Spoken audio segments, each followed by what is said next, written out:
سب سے پہلے کیا ہوا؟ رجیم چینج ہوئی، رجیم چینج کی پوری سازش ہوئی۔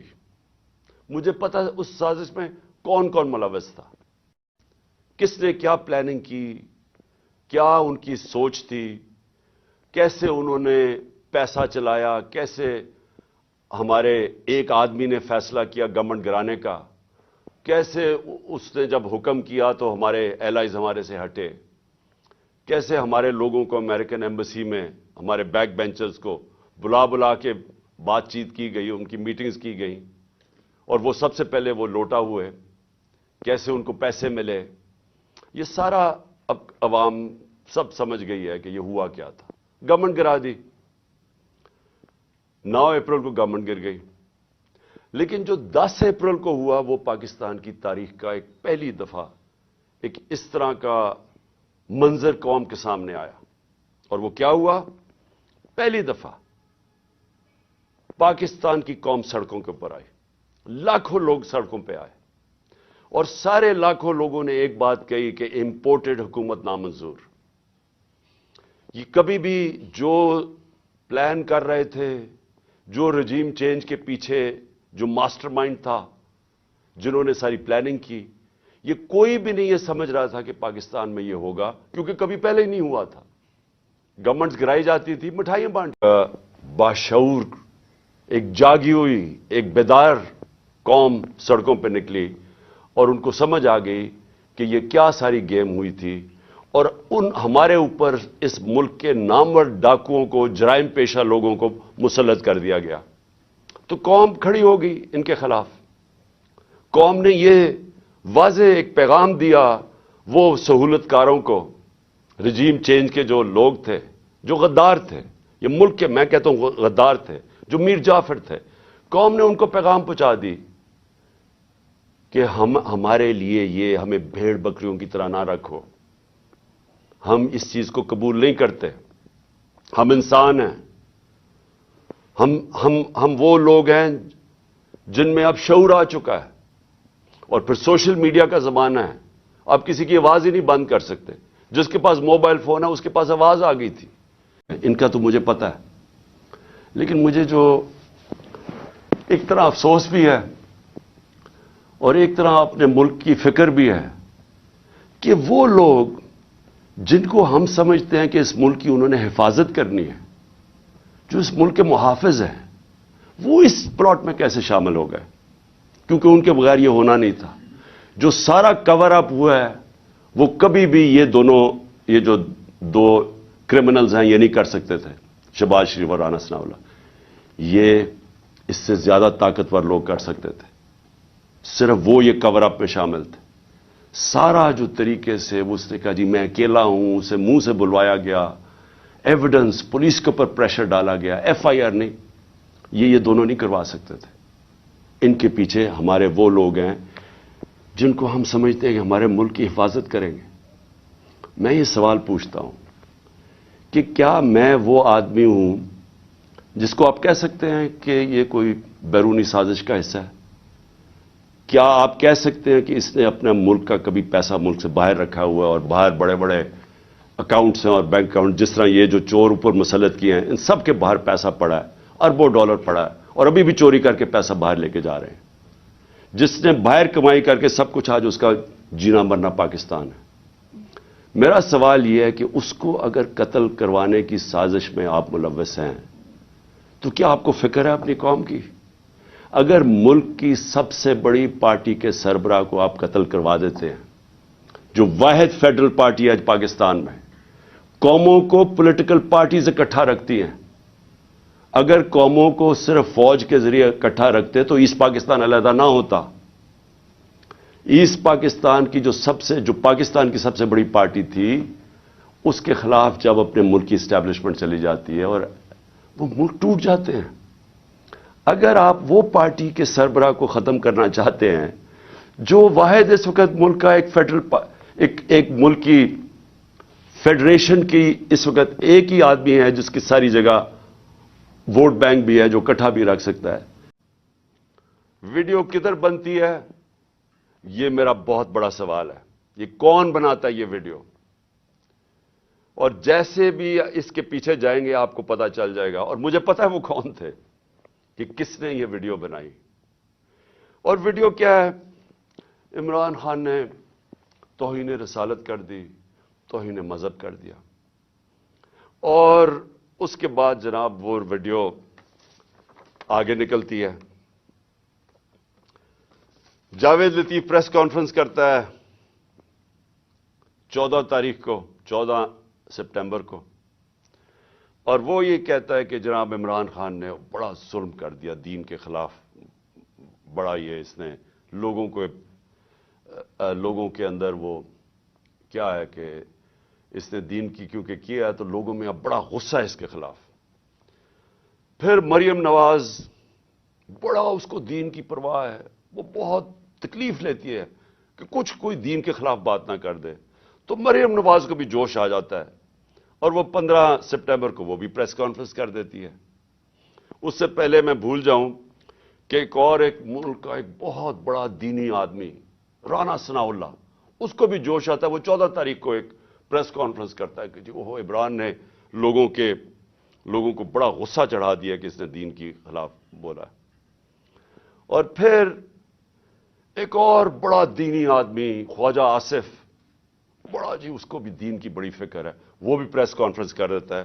اور یہ کرتا ہے 10 اکتوبر کو, اور یہ بھی کہتا ہے کہ جناب عمران خان کو قوم کو معاف نہیں کرنا چاہیے اسے, کیونکہ اس نے دین کے خلاف.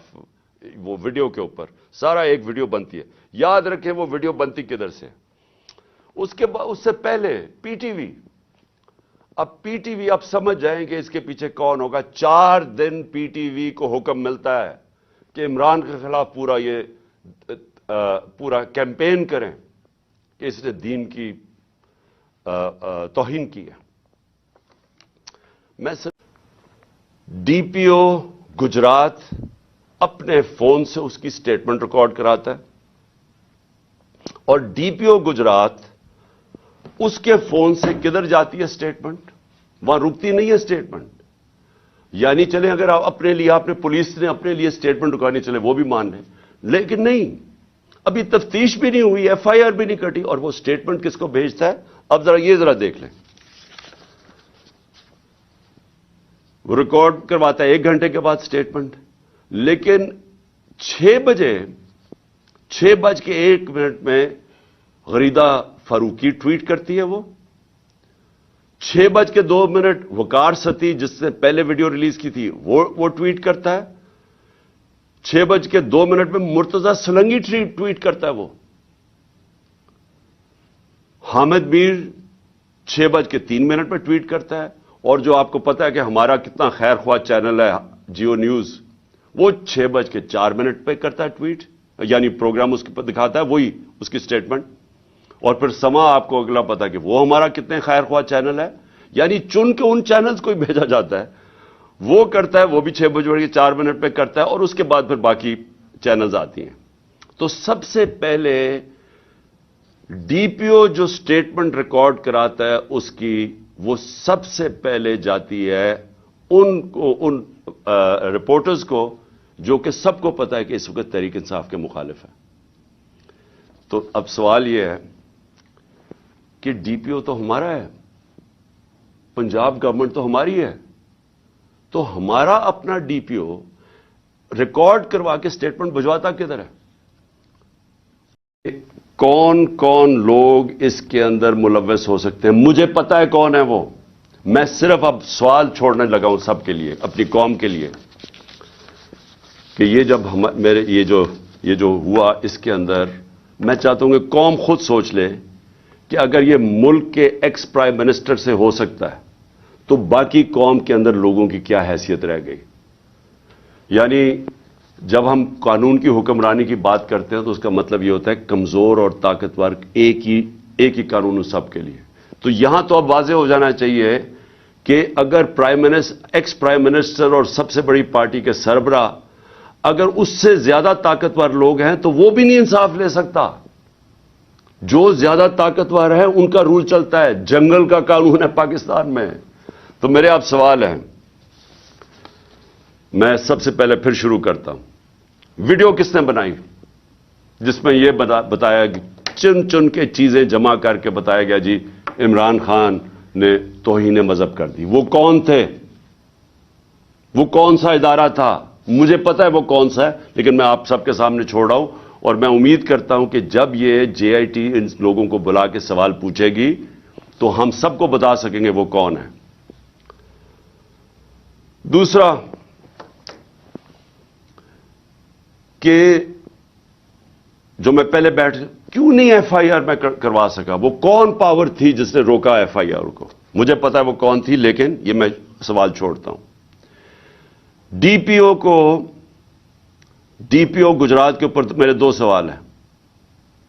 کس نے اسے کہا تھا کہ یہ ویڈیو بھیجے ان صحافیوں کی طرف؟ کس نے کہا تھا کہ پہلے ان کے ہمارے مخالف صحافیوں کے پاس ویڈیو کیسے پہلے پہنچ گئی؟ کس نے بھجوائی تھی؟ کس نے ان کو حکم کیا تھا؟ مجھے پتا ہے وہ کون تھا. اور پھر سی ٹی ڈی، کس نے کہا تھا سی ٹی ڈی کو یہ ویڈیو بنانے کا جو انہوں نے رات کے 12 بجے دوسری ویڈیو ریلیز کی؟ وہ کون تھا؟ وہ آپ کے ساتھ کن کن لوگوں نے، صرف ایک آدمی کے علاوہ کسی نے آپ کو کانٹیکٹ کیا تھا؟ اس نے کہا نہیں کیا تھا. جھوٹ نکلا. وہ جھوٹ اس لیے واضح ہو گیا کہ اس کے پیچھے پورا ایک پلاننگ ہوئی تھی، اس کو پورے تیار کر کے بھیجا تھا. دوسرا اس سے سوال پوچھا گیا کہ کیا آپ کو ٹریننگ تھی پسٹل شوٹنگ کی؟ اس نے کہا کوئی ٹریننگ نہیں تھی. وہ پھر جھوٹ صاحب آ گیا پولی گراف کے اوپر، کیونکہ ظاہر ہے وہ ٹرینڈ آدمی، اس کی ٹریننگ کروا کے بھیجا گیا تھا. تو سارا جو انہوں نے پورا کیس بلڈ کیا تھا کہ ایک دینی انتہا پسند نے عمران خان کو قتل کیا، اور اسے شروع میں تو کہا کہ میں نے مار دیا ہے، تو وہ جو سارا کیس تھا وہ سارا کیس انہی جے آئی ٹی کی فائنڈنگ سے ختم ہو جاتا ہے. جس وقت 3 شوٹر آ گئے تو اس کا مطلب ایک پلان طریقے سے یہ اسیسینیشن اٹیمپٹ تھی. اور جب اس کے اوپر یہ بھی چیزیں واضح ہو گئی کہ اس کو ٹرین کیا ہوا تھا، تو اور پھر یہ بھی پتا چل گیا کہ یہ کوئی دینی آدمی نہیں تھا. جس طرح وہ جو میں نے خواجہ آصف وغیرہ کے نام لیے ہیں، رانا ثناء اللہ وغیرہ کے اور مریم نواز کے، یہ کوئی دینی لوگ نہیں ہیں. اسی طرح یہ بھی کوئی دینی آدمی نہیں تھا کہ جس کو بڑا اشتعال میں آ کے یہ کچھ کرے. تو یہ بھی ایک پلانڈ اسیسن. کس نے کہا تھا سی ٹی ڈی کو یہ ویڈیو بنانے کا جو انہوں نے رات کے 12 بجے دوسری ویڈیو ریلیز کی؟ وہ کون تھا؟ وہ پنجاب گورنمنٹ تو نہیں تھی. تو وہ کون، کس نے ان کو کہا تھا کہ آپ بھیجیں؟ اور پھر وہ پیچھے بیک گراؤنڈ چینج کرنے کی کیا ضرورت تھی؟ اگر آپ کو کسی چیز کا ڈر ہی نہیں، آپ تفتیش کر رہے ہیں، تو یہ ایک دم وہ چینج کیوں کرنے، کیوں ثبوت چھپا رہے تھے؟ اور پھر